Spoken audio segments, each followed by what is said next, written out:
Today we're showing you a 2017 Kubota BX23S tractor, loader, backhoe.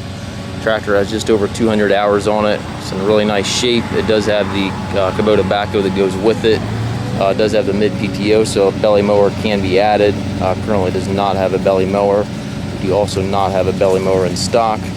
We do have the LA340 loader here that goes with the machine. Also has a skid steer hookup here for your bucket connection.